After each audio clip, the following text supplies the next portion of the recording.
नमस्कार. श्वास घेण्यापासून तर आपल्याला उपचारासाठी लागणाऱ्या औषधापर्यंत, जेवणापासून पावसापर्यंत, जगण्यासाठी आवश्यक असणाऱ्या सर्व महत्त्वाच्या गोष्टी आपल्याला झाडाझुडपांपासून मिळतात. हो, झाडं झुडूप आपल्या जीवनाचा सर्वात महत्त्वपूर्ण भाग आहे. जर झाडं झुडपं नष्ट होतील, तर आपणही नष्ट होऊ. हे आपण चांगल्या प्रकारे लक्षात घेतलं पाहिजे. आपल्या पूर्वजांना ह्याची चांगल्या प्रकारे जाणीव होती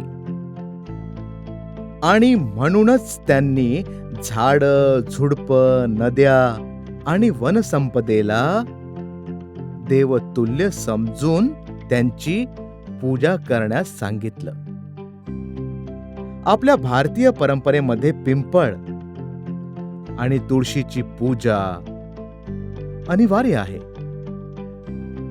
आवळा नवमीला आवळ्याच्या झाडाखाली बसून पूजा करणे, महाशिवरात्रीला बेलपत्र आणि धोत्र्याचा प्रयोग आणि वटवृक्ष इतरांची पूजा करायलाही सांगितलंय, जेणेकरून ह्या विशेष औषधी झाड झुडुपांची विशेष काळजी घेतली जाईल. हेच तर कारण आहे आणि असं अनंत काळापासून सुरू आहे. तुळशीबद्दल बोलूयात. जर तुळस बाबत सांगावं तर वैज्ञानिक दृष्टीने तुळस आपल्यासाठी अतिशय फायदेकारक आहे, फार गुणकारी आहे. तुळशीच्या नियमित प्रयोगाने शरीरात ऊर्जेचा प्रवाह नियंत्रित राहतो. तुळशीमध्ये अँटीबॅक्टेरियल, अँटीफंगल, अँटीबायोटिक गुण असतात, जे आपल्या इम्युनिटी सिस्टमला भरपूर मजबूत करून शरीराला रोगाशी लढण्यासाठी सक्षम बनवते. ह्याच प्रकारे पिंपळाचं झाड आहे. पिंपळाचं झाड आपल्याला 24 तास ऑक्सिजन देतं. 24 तास. श्वासासंबंधित कोणत्याही प्रकारच्या समस्येमध्ये पिंपळाचं झाड खूप फायदेशीर ठरू शकतं. त्यासाठी पिंपळाच्या झाडाच्या सालीच्या आतील भाग काढून त्याला वाळवा. ह्या वाळलेल्या भागाची चूर्ण बनवून खाल्ल्याने श्वसनासंबंधित असलेल्या सर्व समस्या दूर होतात.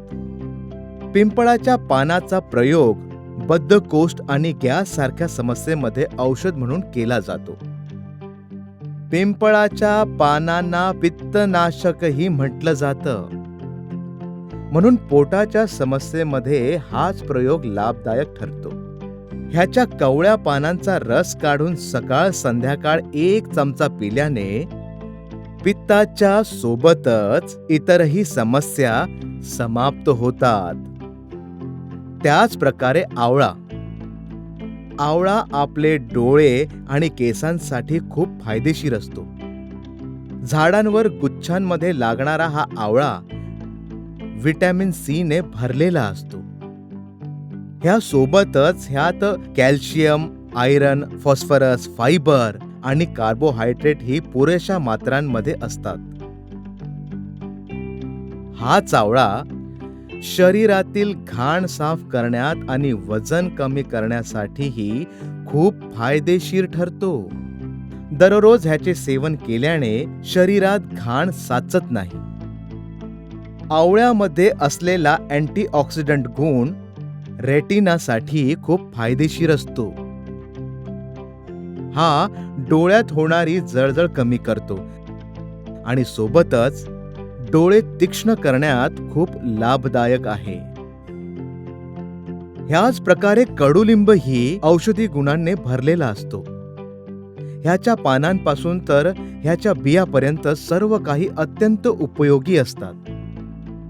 त्वचा, पोट, डोळे आणि विषाणूजन्य समस्येमध्ये ह्याचा उपयोग अद्भुत ठरतो. ह्याची पानं कोणत्याही प्रकारच्या संक्रमणाला थांबवू शकतात. निंबाचं तेल आणि सालीच्या प्रयोगाने कुष्ठरोगही सहजतेने बरा होऊ शकतो.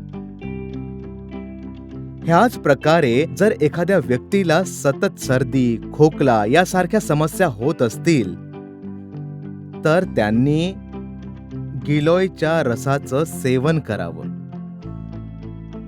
ह्या गिलोयला आपण भारताच्या काही प्रांतांमध्ये अमृतवेलीही म्हटलंय.